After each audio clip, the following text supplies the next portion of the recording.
Welcome to the COSIN podcast, bringing you timely insights and strategies to succeed in the ever-evolving world of school system technology.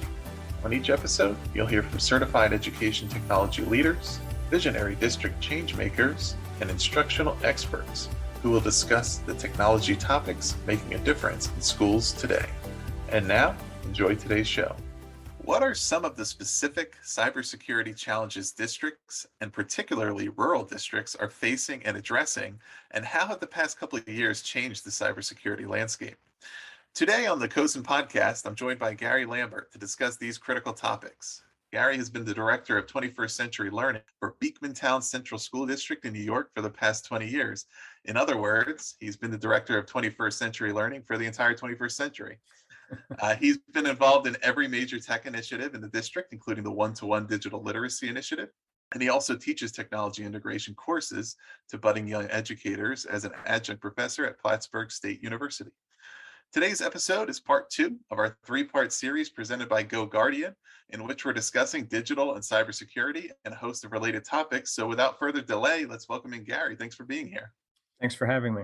So Gary, as the director of 21st Century Learning, I think a great place to start, as we're really talking about cybersecurity, is why is cybersecurity, or our concerns about cybersecurity, like really in the DNA of 21st Century Learning? It's not just something that is about some abstract technology needs or considerations that are happening over to the side, but it really is just baked into the goals and objectives and process of learning. And can you kind of describe why that's so? Well, I think we've all realized that not only has our society changed as a whole, but teaching and learning has changed in ways that no one really expected over the last year and a half. And many of those obviously having to do with the pandemic, but they had a huge impact on IT in general, and having a heightened awareness of cybersecurity issues and how that landscape is changing, I think has afforded us all the opportunity to become a little sharper and better at what we do. Some specific examples of that would be quite visible change would be the move to remote or hybrid learning. When you have staff members and students who are not physically present with each other, that certainly presents challenges for IT departments who are trying to manage a variety of different infrastructures across, hundreds of square miles. And so that presents a lot of challenges for IT departments, but recognizing the issues and recognizing what your threat posture is and what those specific threats will be towards education, I think actually have made us better at what we do overall. I mean, I can dive into some specifics for you, Ross. To start with, and this was an initiative that our district took on prior to the pandemic, quite by happenstance, but we had conducted, and I would certainly recommend this to any district to do so, but we had conducted a third-party security audit of our district, which included everything from penetration testing to best practices to our network, our servers, our VLANs, wireless, wired, basically from A to Z. And one of the strong recommendations that came out of that report, that audit, was that we immediately implement multi-factor authentication.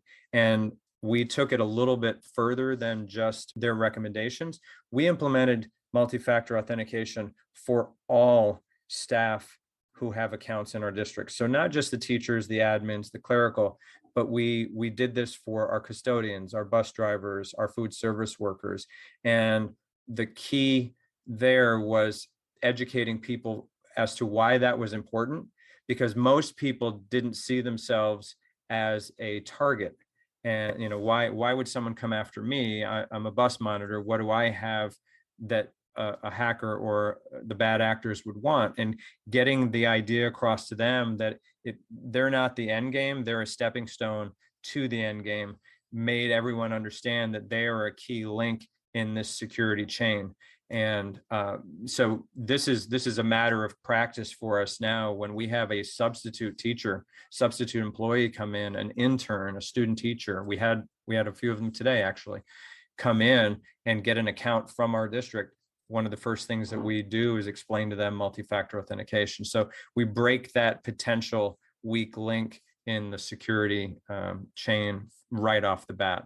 So there's a perfect example of something that if a district hasn't gone through that process yet, they really should think about mapping out how to make it happen. And I will tell you, it was not probably the most pleasant thing we've ever had to deal with implementing, but it was probably one of the most impactful, because when we do have people whose accounts are being probed, we had a spear phishing attempt at our district just yesterday. We knew even if we had someone who had offered up their credentials, that third factor or that multi-factor authentication would have stopped things in its tracks. And I know from teaching at the college, I've had several students who've approached me and let me know that once they enabled multi-factor authentication, some of the things that were happening to their accounts stopped. So it is a practical, inexpensive step that people can do right now, and people are getting used to it too, right? With banking and other things. So it's not as novel an idea as it would have been 3 years ago, but I think it's absolutely necessary for people to consider, especially in education. Yeah, I think that really, and it touches on a point I was interested in discussing with you, which is that role of information and education in cybersecurity, and education in this sense, meaning how we're educating our various constituents about what are the cybersecurity threats, issues we're addressing, what is our plan, and what is your role in that plan. That it's not just something that even the best technology department and infrastructure can do on its own over on the side, if the various individuals using the tools are not understanding how to make good decisions, how to avoid inviting risk. And so you've discussed how you go through those processes with various staff members and faculty. Is there also a role for students to be informed about that, about some of the risks and requirements and things that they need to be doing or not doing to ensure their own security? Because typically, I mean, I think most people, right, even though you talked about with banking and the things we do in our lives that we need to understand these things, I think still most people probably think of it as, okay, well, it's really the obligation of this company or whatever to secure my information and my data.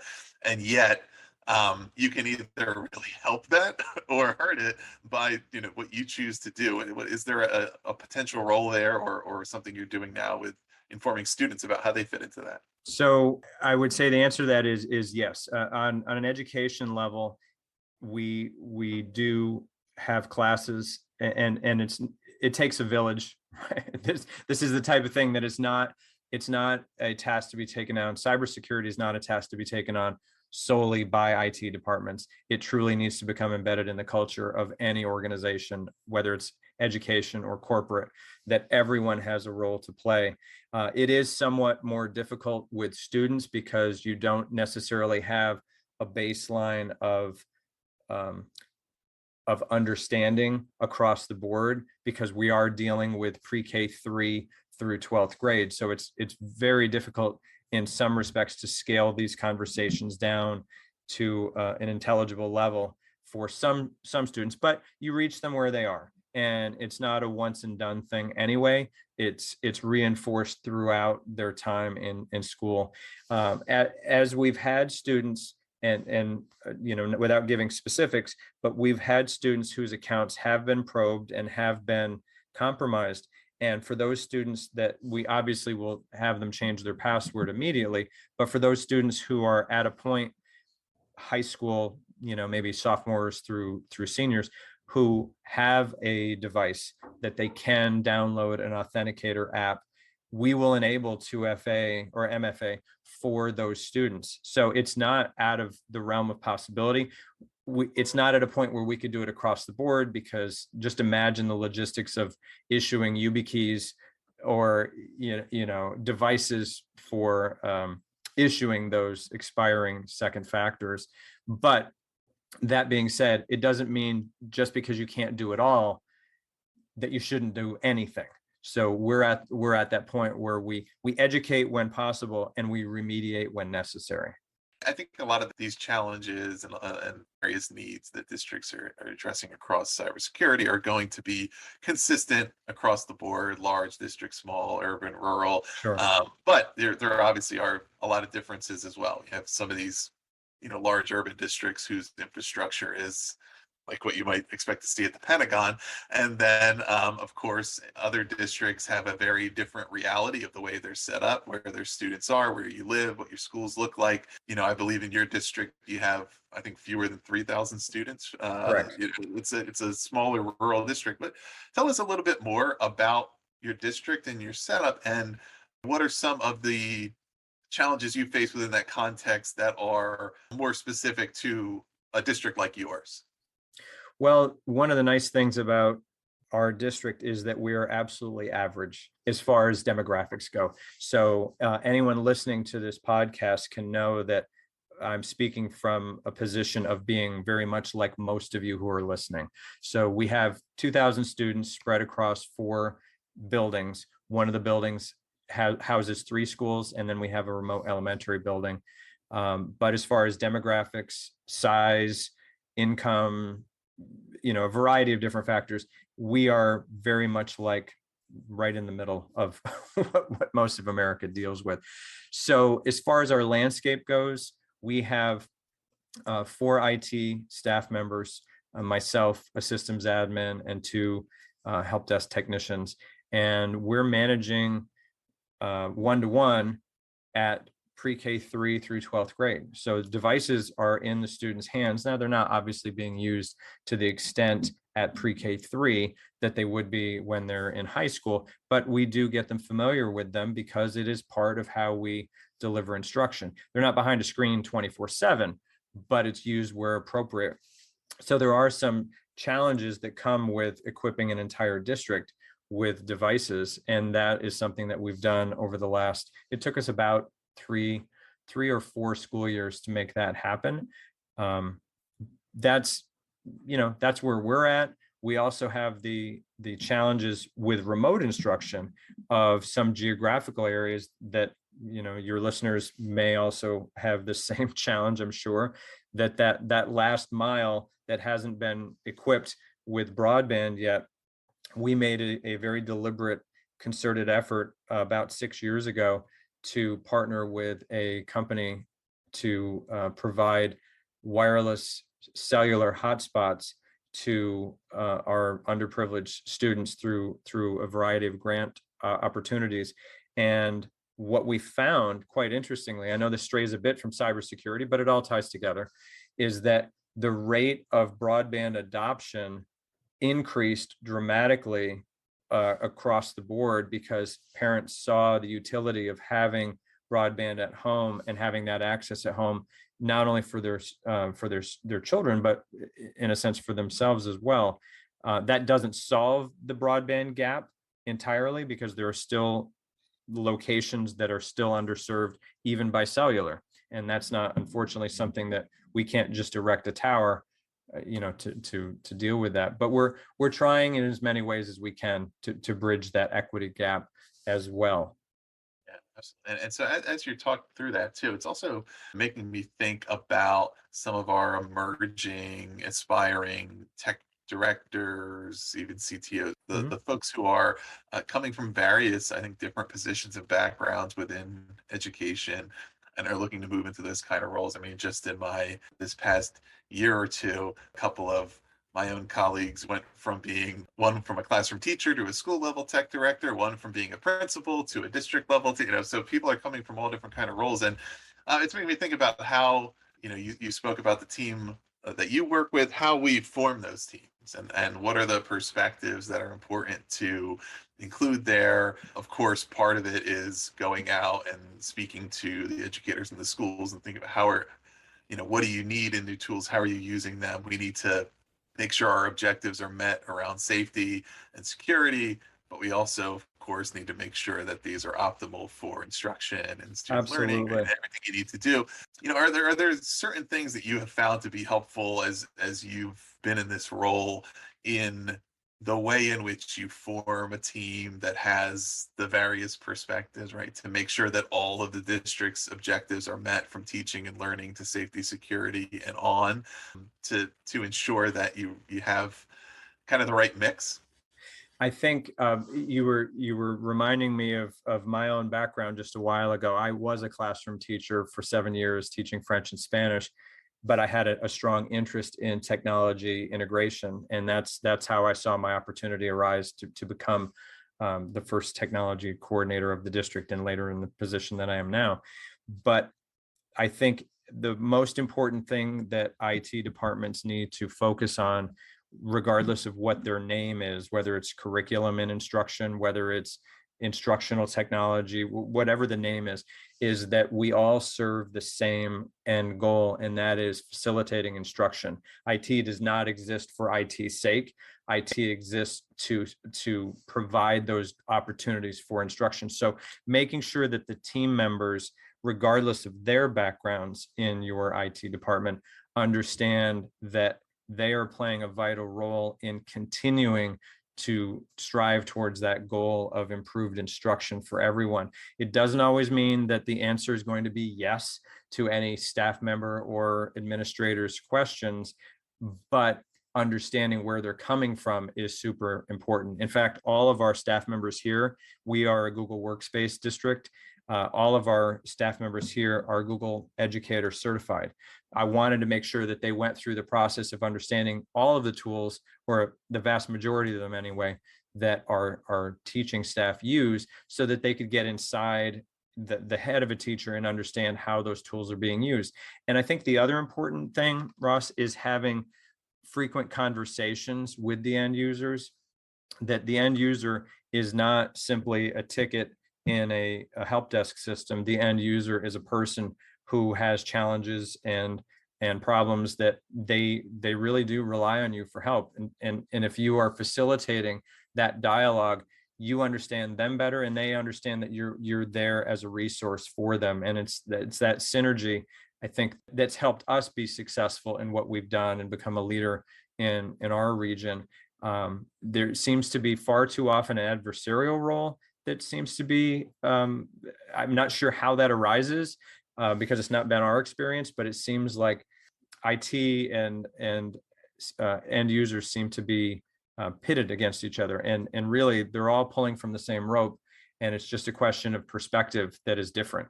And if you can share a little bit on both sides, I think that goes a long way into building trust, which is important as well, but also keeping those conduits of communication wide open, because let's face it, IT departments make mistakes, and we mess things up too. And owning those mistakes and communicating clearly to staff when you've done something wrong, or when you're planning on doing something that might affect them, giving people that opportunity to plan, so that you're not disrupting their day, I think really goes a long way into forming those strong relationship bonds. This episode of the Cozen Podcast is brought to you by GoGuardian. We all know that educational technology opens many doors, but not all doors are safe or appropriate for students to walk through, especially during class. With GoGuardian's suite of digital learning solutions, educators can deliver engaging lessons with powerful formative assessments to help all students thrive, while also ensuring students have thoughtful guardrails to help keep them safe and focused. Visit GoGuardian.com to learn how GoGuardian, Pear Deck, and Edulastic are helping thousands of K-12 schools supercharge the learning potential of every student. Have you found that past, say, year or two, as there were some urgent needs that came up as a result of the pandemic and some of the shifts that went on, but Absolutely. also, many of which are now indicating long-term changes, things that aren't necessarily going to go back to the way they were, or that we now know there's a new way of doing things that can be better. But how has all of that changed the landscape as you're seeing it now around cybersecurity? Maybe it has, some new needs have arisen, or some new opportunities that you're kind of evaluating now that are a little different from even a few years ago. There's a lot to unpack in that question, for sure.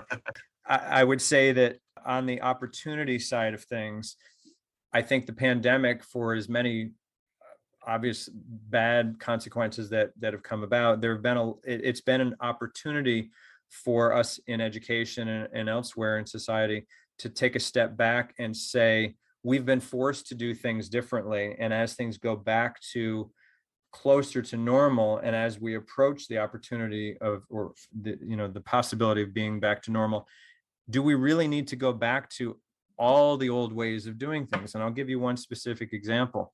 When we were fully remote, we didn't have the opportunity with a closed campus and people in their homes, and students and staff, to have parent-teacher conferences done the way they had been before. Well, we had this wonderful tool called Google Meet. And whether it's Google Meet or Zoom or what have you, why is it that people have to be physically present to conduct a parent-teacher conference? So this year, even though our campus is open and available with social distancing and masking, we are still offering those parents for whom it would not be convenient to be in person because of either their job or maybe childcare responsibilities, to still choose to participate in a parent-teacher conference virtually. So there's a great example of an opportunity of saying, wait a minute, we found a better way. Now that we have that, let's not just jettison it because there's no need to anymore. And I think if we really truly take a deliberate look at what we've been able to accomplish in such a short period of time, I think you'll find hundreds of those types of examples.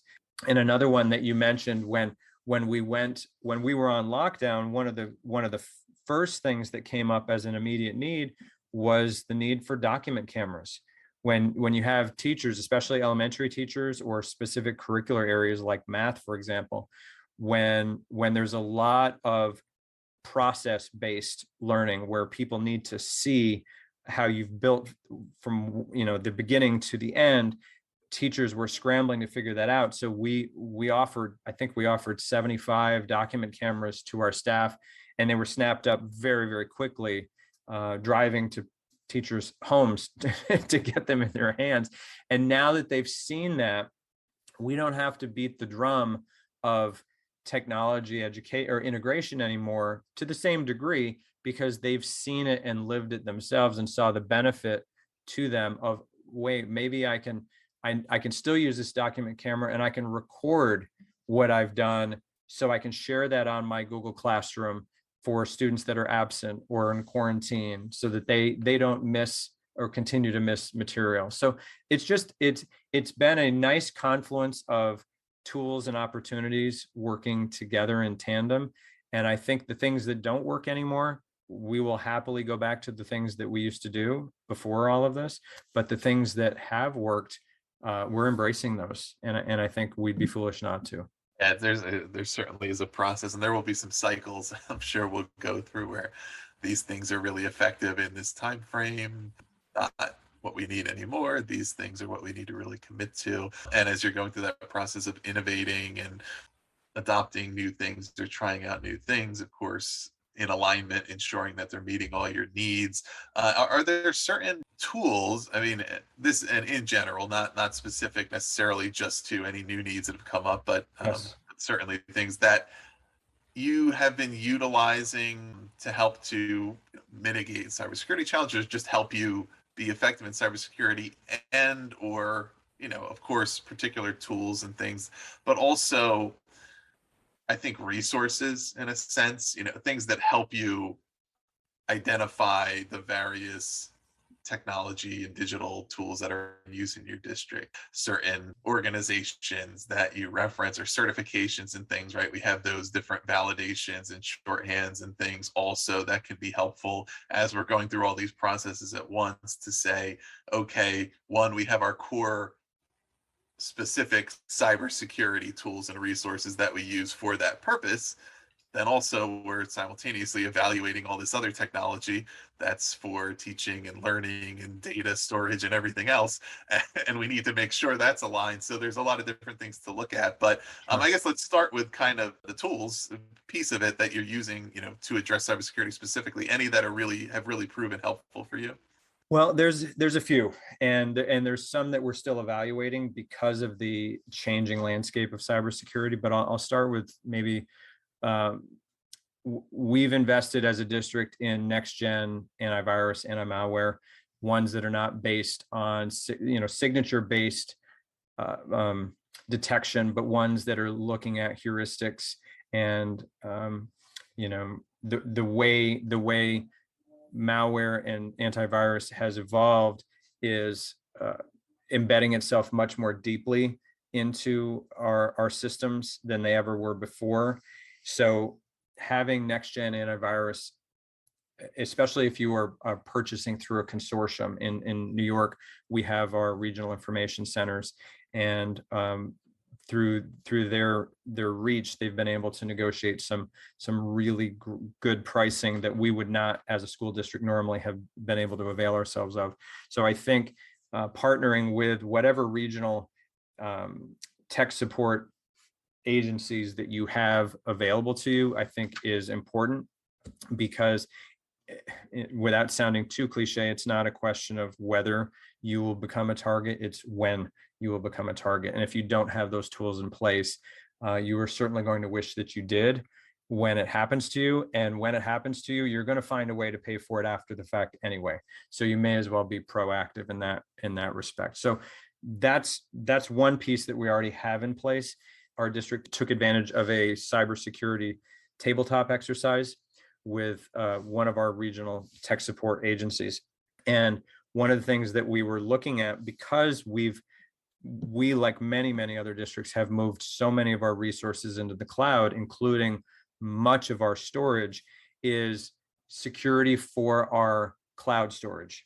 Everybody thinks that, or many people think that Google Drive or Microsoft OneDrive is just simply backed up because we have access to a vault and can restore files. That is true. However, if you are a victim of a ransomware attack, getting those entire drives, which are encrypted, to be restored in a reasonable amount of time simply isn't possible without these types of services. So we're in the process now of looking at, we've actually vetted 3 companies that are under consideration for taking that role for us. One for the backup and restore, but the second part is the actual ransomware detection. So I think that is another really important piece. Unless you've been living under a rock, your districts are more than likely using cloud storage because it's easy, it's accessible, and in many cases it's free. But with that comes a responsibility to make sure that that's protected, just like the traditional hardware would be protected inside of your own network. So I think that's another key component for us. We've been using a variety of different instructional tools, but for our teachers, having a direct line of communication and visibility into what their students are doing, we do use GoGuardian Teacher. And that was a product that for our teachers, when we did go remote, or when we have students that are out in quarantine, being able to connect with them, even when they're not physically present, has been an important piece of the puzzle. Even if you have Google Meet or Microsoft Teams where you can video conference, having that visibility to that student's screen is still a very important piece of the puzzle, so that you know what they're doing and can help manage them. Quite frankly, it's not just a visibility tool, it's a management tool. Because we know that when students are not on task, chances are they may have a tendency to stray a little bit. So being that teacher who can be in 2 places at one time has been a pretty important piece. And are there, when you're helping with the process of evaluating instructional tools or other type of tools you might want to implement, or at least allow implementation to proceed, are there any resources you like to reference, any that may do some of the pre-vetting of certain key factors and those kind of things, that at least gives you that starting checkpoint to say, all right, it at least meets these critical needs, so now we can look into it further, or it doesn't, we probably should leave that one out? Well, from a cybersecurity and infrastructure point of view, we have invested pretty heavily in our time anyway in the Cybersecurity and Infrastructure Security Agency, or CISA. So they have a lot of great resources online that not just on the instructional and the tools side of things, but on the best practices side of things. So they're one of many. We subscribe to a lot of administrator resources on Google Currents, for example, a lot of mailing groups. So unfortunately, there is no one size fits all way to approach this. So being well read is its own great resource, because if you're not aware of issues, you can't be aware of how to fix them. And I know resources are always tight, but fortunately, I think cybersecurity as a item has gotten the attention of a lot of people. It's not a fringe issue anymore. Maybe 5, 6, 7 years ago, people were thinking, well, yeah, that happens, but it's not going to happen here. But I know of 2 school districts in New York State alone that have gone through their own sort of personal hell dealing with cybersecurity incidents and ransomware attacks. And unfortunately, it's not just the large districts that are running into that. It's the rural districts. It's any district. We are, I think, what's called a soft target. And unfortunately, when people multitask and tend to be trusting individuals, those 2 things put together as a classroom teacher or as a clerical staff in a school building, you're asked to wear so many hats that you are almost a prime target for these bad actors. So having solid tools in place as a protection, but also consistently reinforcing that message that we are all players in this, that we are all responsible for our own actions, I think, and giving people specifics. I just sent out a communication to staff yesterday about a phishing campaign that was ongoing that some of our staff members had reported to us. And that communication, that piece that I mentioned, if your end users are being targeted and they're not letting anybody know, then that opportunity to turn that challenge into a learning opportunity for other people is lost. But if they report these things, which thankfully our staff members are really good about doing that, we can reflect that back out to the rest of the staff and say, see, this is an example of what we've been talking about. And, unfortunately, this is the landscape. The internet is an amazing resource, as we all know, but it has that darker, seedier side that reflects what the rest of the world looks like. And you can't have one, unfortunately, without the other. So keeping your staff members educated, aware, communicating is that opportunity to reflect that information back in, so that it becomes a culture of ongoing learning and ongoing protection. And as you said, it's getting a lot more attention over the past handful of years here, and it's important because it's, to all those various parties, the kind of thing that is abstract until it's not. If you're not directly involved in it, and if your expertise is not understanding the ins and outs of how all of these things function, it's easy to have it out of mind. And all of a sudden, when we're having an issue, why is this happening? And so everybody at least understanding, look, there's basic things that you have a role in, and you can do this and that, and it'll help. Matters a lot. And then highlighting when that works. Right? Exactly. Yes, we had this and thanking issue. people. I think that's important too, right? Is not just castigating your users for when they've done something wrong, but applauding them for when they've taken the initiative to do something right. Because that's that partnership relationship that really needs to be cultivated. Yeah, exactly. So we're coming up on our time here, so I'm gonna ask you a final question here that is always one of the most difficult, because it's going to be asking you to narrow things down to basically one thing. Sure. When there's always more than one. Certainly, we hope at this point in time every district has a cybersecurity policy and a plan in place, but there's always the work to improve those plans, or especially we may have technology leaders who are new to the role, who are evaluating the plan their district has in place, trying to figure out if it's a good plan, or have determined that they're not sold on it and they want to kind of restart that. What would you recommend as kind of a starting point for creating, refining, but like a strong policy that kind of works across district needs, assuming that we're kind of trying to look at it from the foundation up, right? And regardless of what plan is already in place, just kind of say, all right, well, here's where we need to start and at least evaluate what's going on, or start being more effective. Is there a kind of a starting point you would recommend?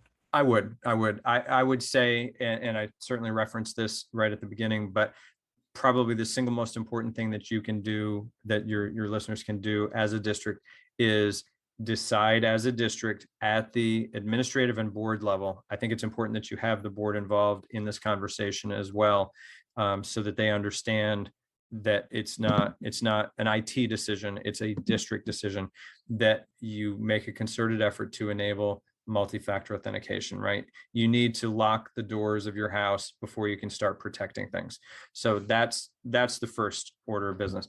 But I think the second order of business is to pull together those players, and they may be principals, they may be clerical staff, they may be directors of special education. There's a variety of people, could be facilities people, and have those conversations very broadly about where your security posture is. It might involve, as it did with us, starting that conversation by bringing in an outside party who specialize in doing these type of things. And not all of them are super expensive. You might find like Plattsburgh State University has a center for cybersecurity. You might forge a partnership with them that would be mutually beneficial. And then you can have ongoing dialogues educating your staff through an organization that does that for a living. So forming those partnerships, and then also learning from what other people have done. I mean, that's the third part. No one is in this by themselves, and no one has to reinvent the wheel. Forming relationships, whether they're from via Twitter or your colleagues in other districts, but asking them what's worked for them, and asking them almost as importantly what hasn't worked for them, because you certainly don't want to repeat the same mistakes that they did. It's never fun to be the first person to hit the beach, for sure. Yeah, I think that's excellent advice. So thank you so much, Gary, for being part of the episode. I appreciate it. Thank you for having me. And thank you to our listeners, to our new listeners especially. Thank you for joining us here on the COSIN podcast. And make sure you're subscribed to get more great content on digital citizenship, cybersecurity, tech integration, and so much more. So we look to connect with you again. Thank you for listening to this episode of the COSIN podcast, produced in partnership with MindRocket Media Group. Visit MindRocketMediaGroup.com to connect with our expert team and learn how we can support your education industry, communications, and marketing goals. And to make sure you never miss an episode of the podcast, subscribe on Apple, Spotify, Google Podcasts, or your favorite podcast app. You can also listen to each new episode on edcircuit.com or cosin.org.